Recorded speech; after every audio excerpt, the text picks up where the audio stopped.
فانوس ابو 10 جنيه تفرح بيه اولادك ويلعبوا وينور لك في العتمه وما شاء الله، وتسعد بيه اولادك ب 10 جنيه فقط. تسعد بيه اولادك، عاوز تعمل فانوسين 2 3 ويلعبوا بيه ويتعلقوا في البيت ويفرحوا بيه الاولاد، وربنا يفرح اولادنا واولادكم وعزيزي المسلمين جميعا. ورحمه الله وبركاته. احبابي الكرام، طبعا مقبلين على شهر رمضان، تقبل الله منا ومنكم وعاد علينا وعليكم الخير واليمن والبركات. طبعا الفوانيس في السوق غاليه جدا وعاوزين نفرح عيالنا.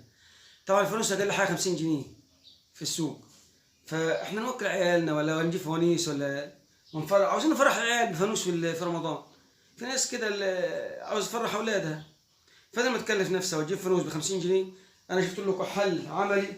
فانوس ب 10 جنيه فقط وببلاش.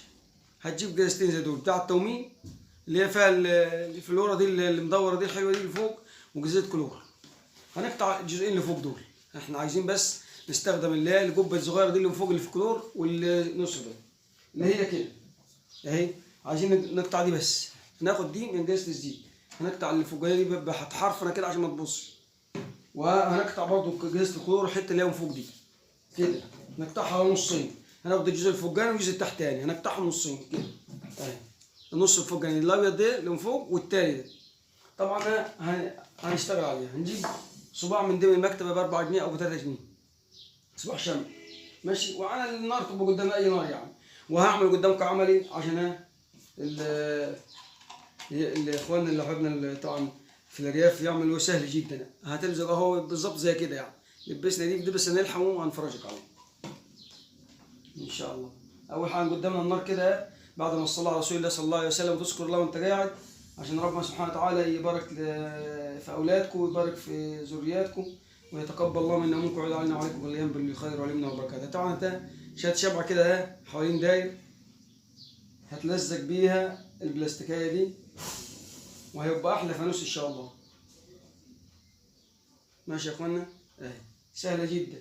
انا والله حبيت بس عشان نسعد الاولاد المرفوقه اللي ما بيعرفوش يشتروا فوانيس غاليه. اهي هتلبس دي في دي كده وتستنى كده لحد ما تمسك جامد.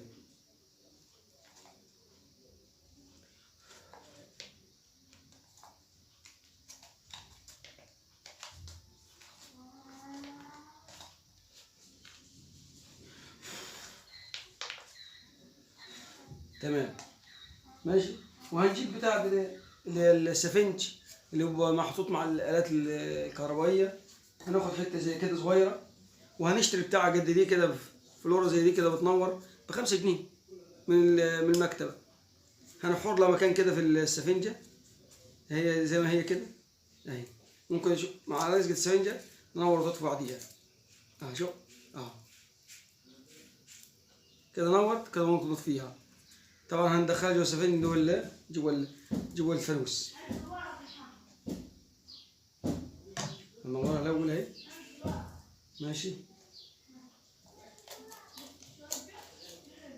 ماشي يا اخوانا. وهنجيب سلك رباط كده صغير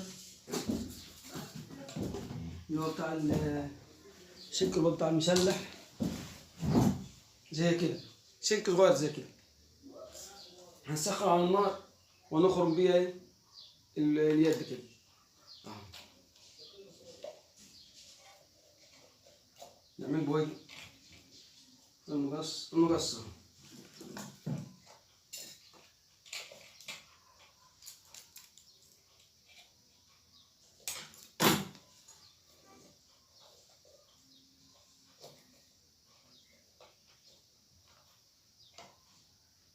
دايما وانت قاعد تذكر ربنا وتسبح الله سبحانه وتعالى. ادي يد الفانوس، ممكن نحط له الغطا ده كده كشكل جمالي.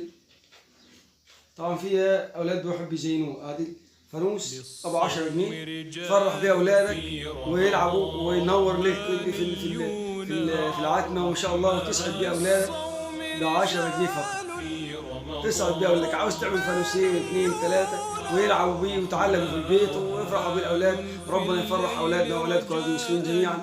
شيء بسيط اهو، ممكن تزينوه الاولاد بيزينوه بجيب بتاع كده كريشه كده بيزينوه حوالين داير من تحت ومن فوق، بس انا عملت لكم بسيط عشان تسعدوا بيه اولادكم في رمضان، وكل عام وانتم بخير. حتى لو النور قطع ممكن يعني يدور لك كده حياتكم. ربنا ينور حياتكم جميعا يا رب العالمين. وشيء بسيط والله حبيت اسعد بيه اولادكم بشيء رخيص تعملوه في البيت برمضان. السلام عليكم ورحمه الله وبركاته. تقبل الله منا ومنكم، وعاد الله علينا وعليكم بالخير واليمن والبركات. السلام عليكم.